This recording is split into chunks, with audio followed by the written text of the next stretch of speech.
Pô, botaram a Coca-Cola aqui pra mim, bicho. Mas, ó, porque é o seguinte, a gente tem um dado que é o Bolsonaro está inelegível. Significa que na próxima eleição para presidente, o teu grupo político precisará de um outro representante. Porque ele está inelegível e assim ficará por 8 anos, né? Ou não. Ou não. É verdade, ou não. Mas se as coisas continuarem como tá, eu já conversei com alguns amigos aqui, porque assim, quando acontecem essas coisas assim, a gente acaba conversando com amigos e tal, com a galera aqui. E aí me fizeram uma pergunta que foi a seguinte, cara, legal, mas quem que tu acha que é o cara que poderia, sei lá, ser candidato no lugar do Bolsonaro? E eu pensei, cara, na minha opinião, assim, rapidamente, é o Tarcísio. O Tarcísio assim... já falei isso outras vezes, que assim, que achei que... Eu disse que, independente de quem ganhasse, o governo de São Paulo acho que ia estar bastante bem representado, porque vi muita competência no Tarcísio, vi competência no Haddad também. E, portanto, eu acho que o Tarcísio talvez fosse uma escolha óbvia, pelo menos eu que estou observando assim. E aí surge lá aquela meia dúzia de barulhento lá, sacaneando por causa dos 95%, não sei o quê. Esse tipo de coisa, quando acontece uma coisa que, vamos lá, meio que o teu grupo político perdeu o líder, né? Até esse momento.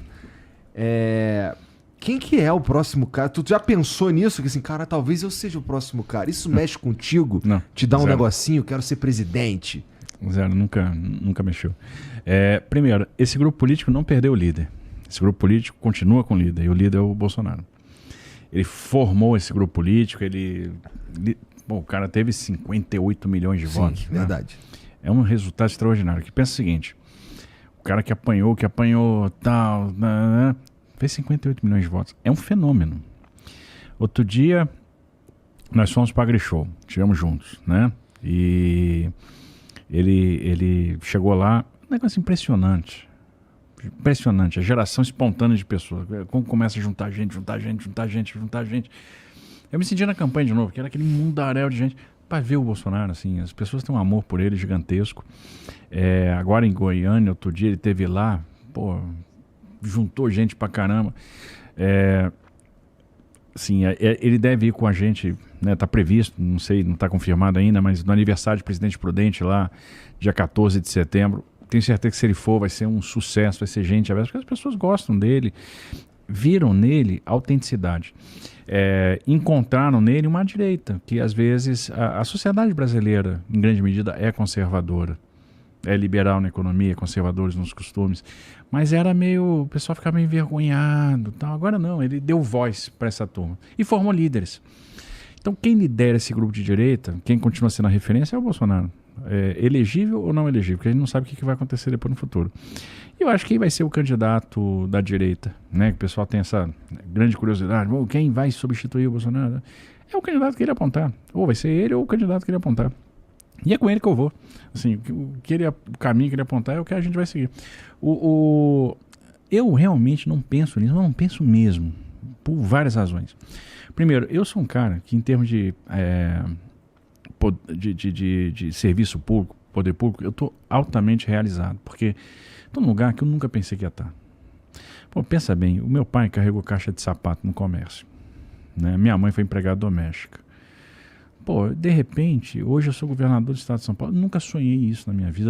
Eu nunca concorri à eleição de grêmio estudantil, de síndico de prédio, né? Eu ia sair do ministério e ia para iniciativa privada. E o Bolsonaro disse, cara, eu quero que você concorra ao governo do estado de São Paulo. Eu falei, você tá louco? Governo do estado de São Paulo? Não, capitão, você tem que concorrer. Eu falei, presidente, mas que chance eu tenho? Não, você vai ganhar. Aí tá louco mesmo. Como assim? Não, você tem que ir lá. Por quê? Não, presidente, não dá. Não, você vai me ajudar. E esse negócio bateu muito forte lá. Ele me contou uma história que é interessantíssima de como ele entrou na política, né? Um subtenente com quem ele servia, o subtenente Bento, né? E deu lá um empurrão para ele.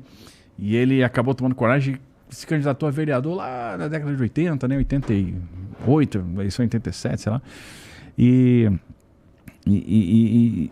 E aí ele me contou essa história, ele disse, vou estar contigo, tá, acabou. E eu me senti devedor, me senti na obrigação, porque não era ninguém, não tinha, né, não era conhecido, tal. Esse cara, de repente, pega um cara que é técnico e joga lá no Ministério da Infraestrutura, você vai ser o ministro. Não é pelo cargo, ser ministro da Infraestrutura, mas é que ele me deu a oportunidade de fazer o que eu gostava. E assim, de certa forma, eu tinha uma vivência nesse negócio, então eu conseguia entregar, eu tinha paixão pelo que eu estava fazendo.